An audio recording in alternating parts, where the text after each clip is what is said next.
Kamusta air signs? Welcome to Like a Tarot.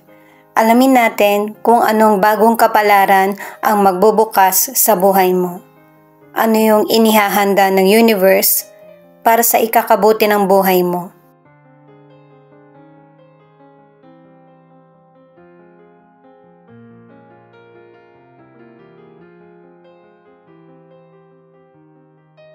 May mga air sign na dumating yung panahon na inihihiwalay mo yung sarili mo sa isang sitwasyon.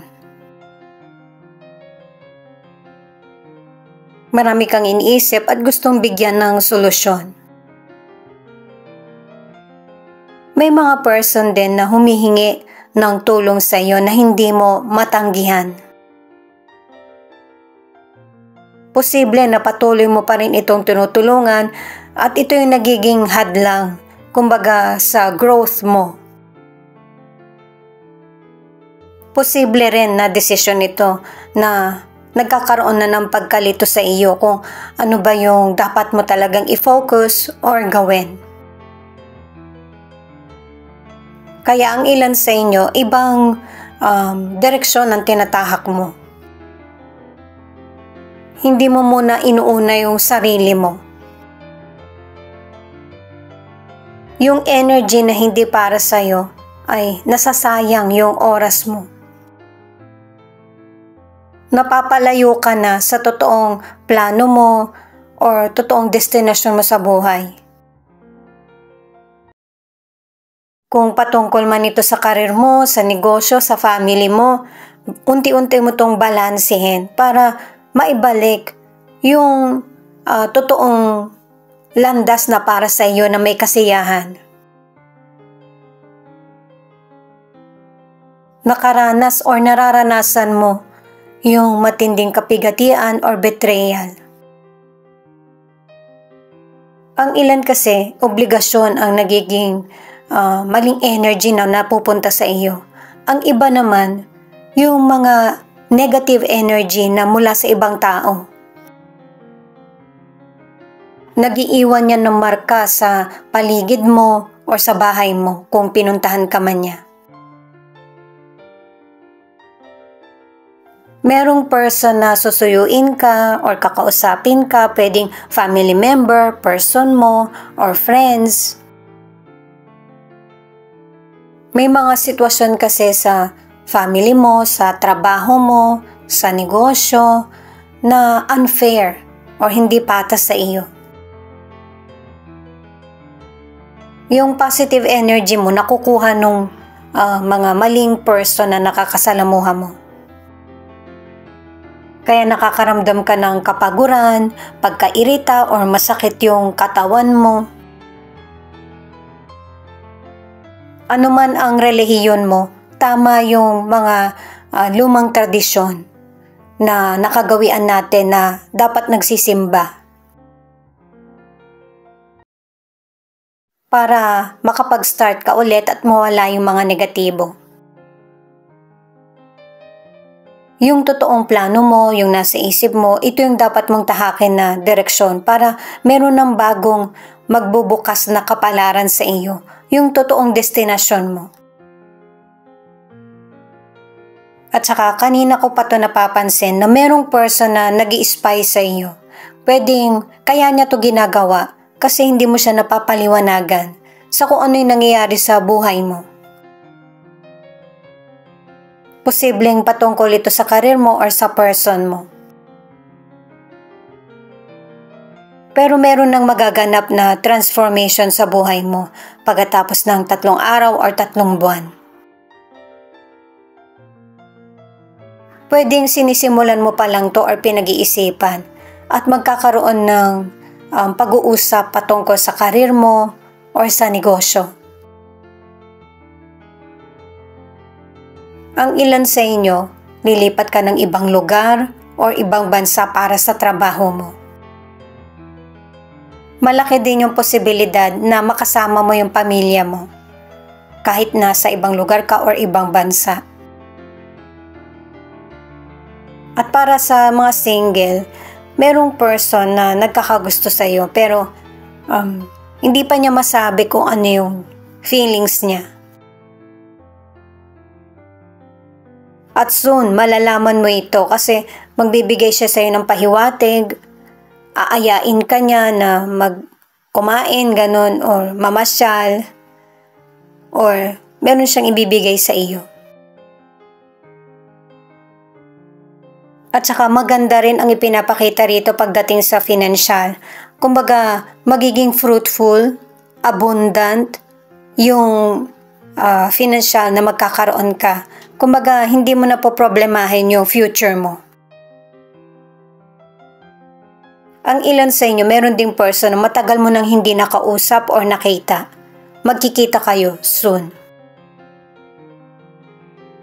Pinapakita rin dito na magkakaroon ka na ng desisyon sa kung ano yung gusto mong magstay at i-let go na sa buhay mo. At base sa tasa, yung mga positibo at yung plano mo ang susundin mo. Magkakaroon ng panahon na ito na yung gagawin mo. At saka malaki din yung posibilidad na ang ilan sa inyo sa ibang bansa ka na manirahan or sa malayong lugar na merong kapayapaan at saka mas magiging komportable yung buhay mo. Kasi may ilang air sign na dun mo nakilala yung person na mapapangasawa mo or dun na kasi nakabase yung trabaho mo sa ibang lugar. Magkakaroon kayo ng tahimik at masayang pamilya. At saka may mga air sign na dati pinapangarap mo lang ito pero napapansin mo na unti-unting nagkakaroon ng katuparan yung pangarap mo. Nasa ibang lugar ka man or ibang bansa. Gamit naman ng mystical cards, alamin pa natin kung ano pa yung ipapakita para sa mga air sign na message.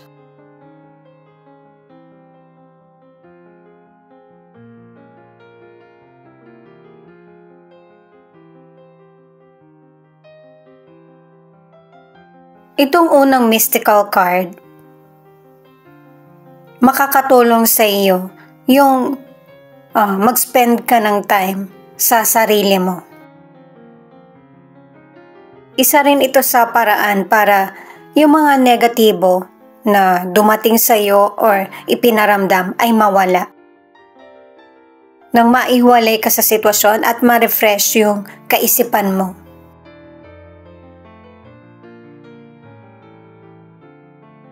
Kasi itong next card mo ay kailangan mong malaman at saka maintindihan kung ano yung magiging resulta nito sa buhay mo, good man or bad. Para din malaman mo kung ano yung pagbabagong kailangan sa buhay mo para mag-improve ito at magtuloy-tuloy na yung payapa na progress. Yung mahirap na sitwasyon ay blessing pa rin sa iyo. Kasi itong next card ang nagsasabi na yung minamanifest mo sa buhay mo ay unti-unting magkakatotoo. Mas prosperity, may abundant, yung darating na blessing sa iyo kaysa sa mga dumating sa nagdaan. Marami pang isasuggest ang universe sa iyo na para magkaroon ng clarity at saka yung tamang direksyon ang tatahakin mo sa buhay para makapagsimula kang muli. May mga sign din na ibibigay sa iyo ang universe na para masundan mo. Para sa mga bagong viewers, ang reading na ito ay timeless reading. General reading at guide po lamang kaya hindi po magre-resonate sa lahat. Kunin mo lang yung akma sa sitwasyon mo at kung kailan mo ito napanood, yun ang start ng 1 week reading para sa iyo. Ikaw na bahala magpalit kung si person mo ito o ikaw.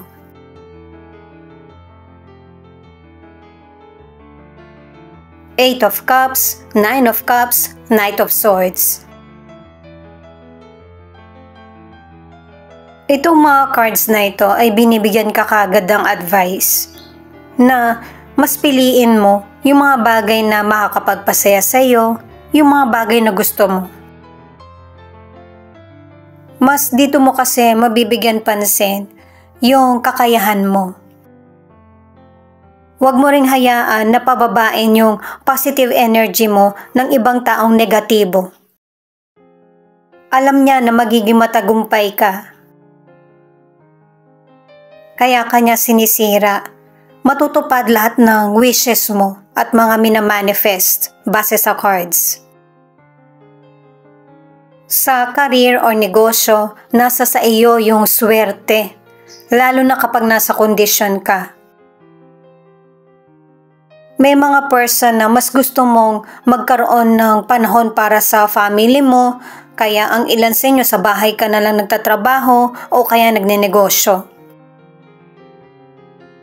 At saka ikakat mo na din kung ano yung mga nagpapastress sa buhay mo. Pwedeng patungkol to sa career o negosyo na tingin mo hindi na umaayon sa kapalaran mo. At saka nakadalawang cards ka na nauunlad kung ano man yung career mo or negosyo. Ang ilan sa inyo, single ka man or nasa relationship, iiwan mo yung person mo. Dahil sa meron kang pangarap para sa sarili or para sa pamilya. Pwedeng mag-abroad ka or ang ilan, uunahin mo munang i-priority yung family mo or ang pag-aaral. Kaya ang ilang single, mas pinili na lang na makipag-break sa person dahil sa mga priorities mo. Ang ilan sa relasyon, may pagtatalo man, magiging solid pa rin ang relasyon nyo. Makakaya nyo ng pag-usapan yung misunderstanding sa relasyon. 8 of Wands, the Hierophant, 4 of Swords. Ipinapakita na sa mga cards yung bagong kapalaran na magbubukas sa buhay mo. May mga chances na darating sa buhay mo na hindi mo inaasahan. At binibigyan ka na ng sign ng universe na tanggapin mo yung mga blessings na nakalaan sa iyo. Huwag mong hayaan na may pumigil nito. Ang ilan sa inyo dahil sa hindi nga masaya yung nangyayari sa buhay mo, kahit na may mga magandang pagkakataon, ay nai-stress ka. Hindi to makakabuti sa iyo.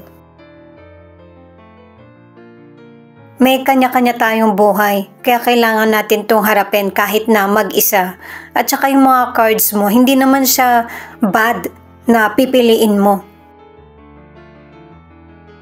Pero may ilan na hindi mo to mapagdesisyonan o hindi mo magawa.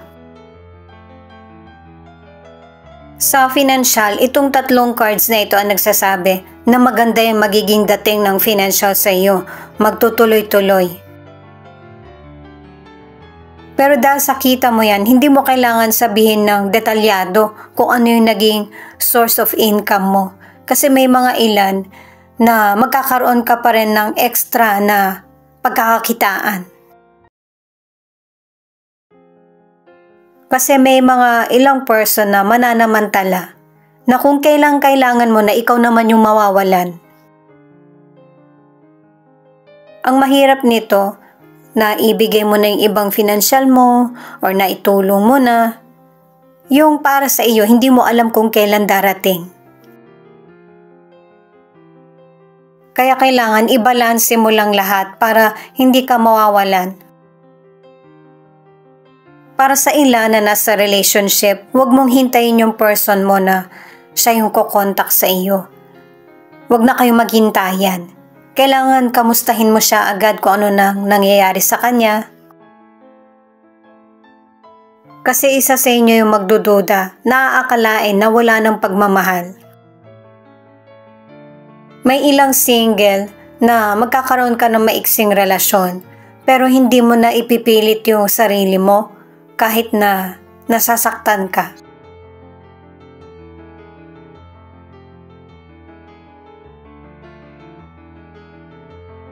The Tower in reverse, 9 of Swords, Queen of Cups. May mga transformation or changes na mangyayari sa buhay mo, pero hindi naman ganun kalala.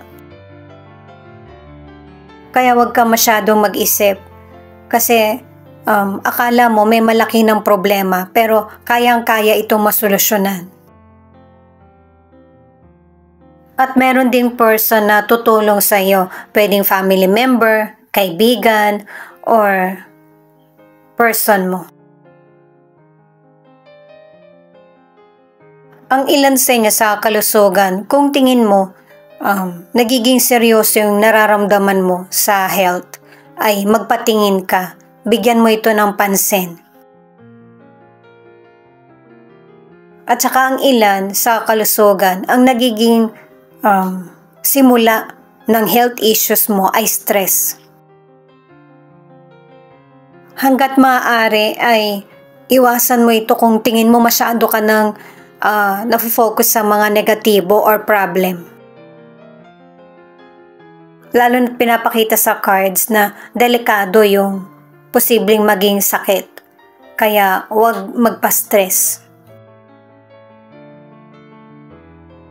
Ang ilang single, yung dati mong nakarelasyon, nagkahiwalay kayo kasi nga hindi boto yung pamilya niya, isa sa kanila.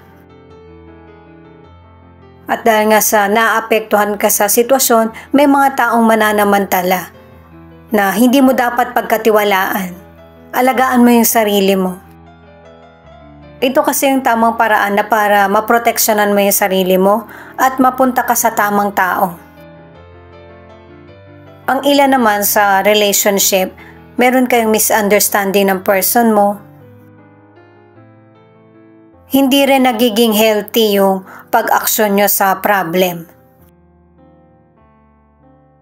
At soon, huhupa rin kung ano man yung mga problemang pinagdaraanan nyo ng person mo.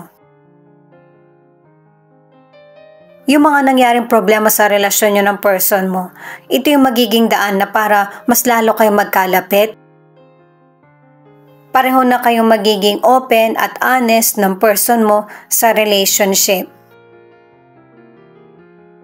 At mariresolbahan nyo na yung problema nyo.